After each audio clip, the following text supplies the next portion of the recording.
So the best way and most effective way to prevent shingles is to get vaccinated.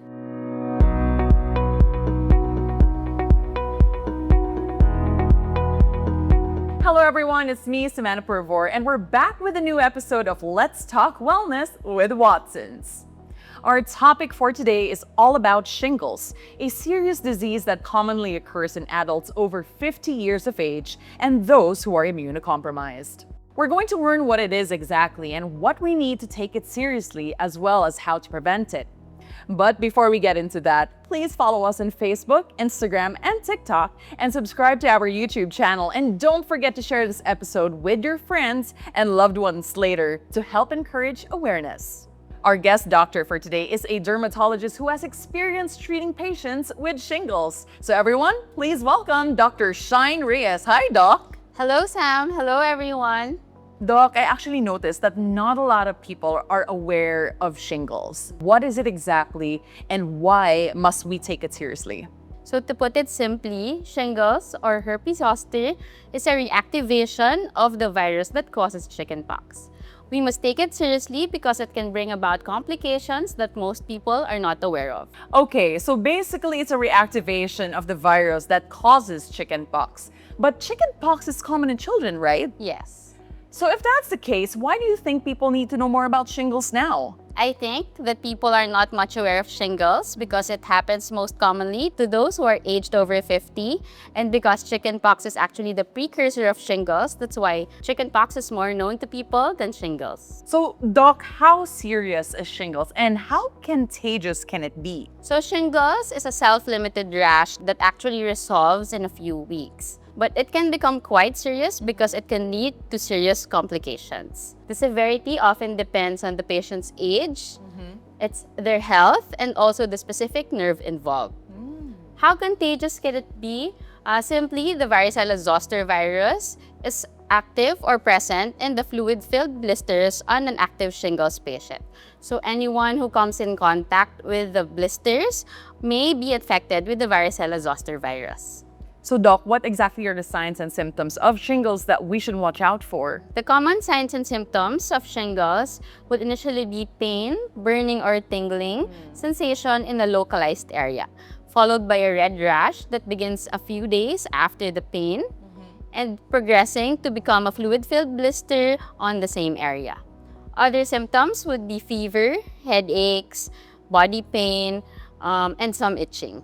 I understand, Doc, that the pain that comes with shingles rashes can actually be very intense. So why is that exactly? The pain that comes with shingles varies from person to person, and it is because the varicella zoster virus would affect a nerve, affecting the sensory nerves beneath the skin. And what are the possible complications of shingles? So shingles is known to cause some serious complications, most commonly post-herpetic neuralgia or long-term nerve pain which continues even after the blisters have resolved. Another complication may be vision loss, when shingles would affect the nerve connected to the eye, causing some eye infections, producing vision loss. And then others would be neurological problems, when shingles would affect some nerves and cause inflammation within the brain. Others would be facial paralysis, or when shingles would affect a nerve connected to the ear, may cause some hearing or balancing issues. Complications of shingles would actually affect the quality of life of seniors even after the rashes go away. And Doc, who are exactly at risk for shingles? Well, shingles occur commonly to adults over the age of 50, those who have weakened immune system, those who have been ill or under prolonged stress. And Doc, why do adults over 50 have a higher risk for shingles? Okay, it's because primarily due to the age, there is natural weakening of the immune system. Together with this, those who are over 50 would have been infected by chickenpox already by this time, and also due to the presence of chronic medical conditions. And Doc, is it possible for someone who has never had chickenpox to actually contract shingles? The answer to this is actually no, since shingles, as I've mentioned, is a reactivation of the chickenpox virus. So if one has not had chickenpox and was exposed to someone with shingles, they will initially have chickenpox first, which may later on be reactivated, which would cause shingles. Doc, now that we've covered the cause and symptoms of shingles, how do we manage it in case we get it? Okay, so management of shingles should focus on reducing the severity and duration of the illness to prevent complications. And what are the medications used for shingles treatment and how do they work? Okay, so your doctor may prescribe multiple medications, initially antivirals to reduce the severity and complications brought about by shingles. Next would be pain medications to relieve the pain, and also topical medications to help with the rash. Reminder to always consult a doctor to get the correct medications. Now, Doc, let's talk prevention. If possible, how do we avoid getting shingles? So the best way and most effective way to prevent shingles is to get vaccinated. So the vaccine, which has a non-live or recombinant form of the varicella zoster virus, acts like a powerful alarm system and a boost to your immune defenses against the virus. Now, Doc, as we approach the end of our discussion, do you have any key takeaways that you'd like to leave with us before we wrap up? Okay, a few key reminders about shingles is that early antiviral treatment is crucial, effective pain management is essential, and we must be aware of potential complications, especially in vulnerable individuals. Most importantly, remember that vaccination is our most powerful tool for preventing this often debilitating condition and its long-term consequences. That was truly enlightening, Doc, and thank you so much for joining us here for today. I hope you all learned a lot from Doc because I certainly did. Thank you, Sam, for inviting me.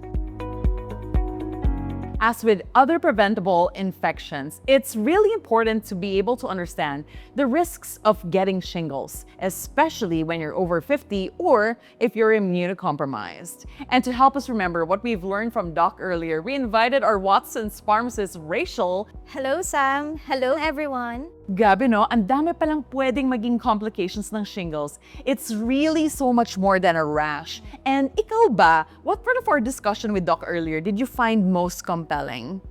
As a pharmacist, aside from encouraging patients to adhere to their medications to help treat the illness, I strongly recommend getting vaccinated because it is the best way to protect yourself and prevent the complications. I definitely agree with you, Rachel. And now, as I mentioned earlier, we asked you to join us today to help us remember important points from our talk with Doc Shine. Kaya naman, we're going to play Shingles Charades. And from a bowl, we will both choose a word related to shingles to act it out. And then we're going to take turns in guessing what they are. Are you ready, Rachel? Yes, game! All right, so let's start with the first word. I'm gonna act it out. And it is... One word, one syllable, sa shoulders, pain. Yes! Now, how does that relate to shingles? So pain, particularly nerve pain, is a common symptom of shingles, and it can actually lead to chronic or long-term pain associated with nerve damage when left untreated. Okay, great job, Rachel. It's your turn to pick a word. Okay. All right. Okay, it's one word. Two syllables. Okay. Itchy. Rashes. Yes! Rashes. Rashes are a key symptom of shingles, and they usually come up on the sides of the face, near the mouth, on the neck, shoulders, rib area, and the waist. Now, Rachel, we're down to our final word, and I'm going to pick it again. Okay. Two words.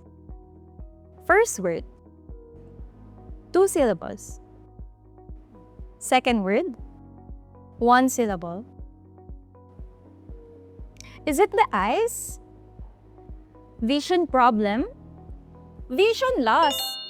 Yes. So vision loss is actually one of the more serious possible complications that can occur with shingles. That is why it's very important to get vaccinated for shingles so we can avoid any long-term effects on our health in case we do get it. And that's right, Rachel. You did such a great job explaining, and I am truly impressed. And hopefully, this little game has helped you guys understand the value of getting protected against shingles. Thank you again so much for joining us, Rachel. Thank you, Sam. Thank you for inviting me. Thanks to vaccines, we're able to avoid severe illnesses and control the spread of deadly viruses.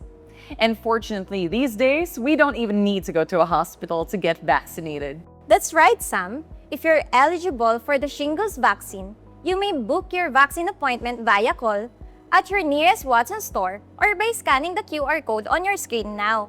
And you may also get your vaccines for flu, pneumonia, HPV, and hepatitis B at participating Watson stores nationwide. For more information about vaccines, don't hesitate to ask your Watson's pharmacist. From strengthening your immunity to preventing serious outbreaks in our communities, vaccines are among the most important investments we can make for ourselves and our loved ones. That's why, as part of our commitment to keep serving you with love, Watson's continues to work on making vaccines accessible to more Filipinos. I'm Samantha Purvor, reminding you once again to get vaccinated against shingles and other preventable illnesses at your nearest participating Watson store.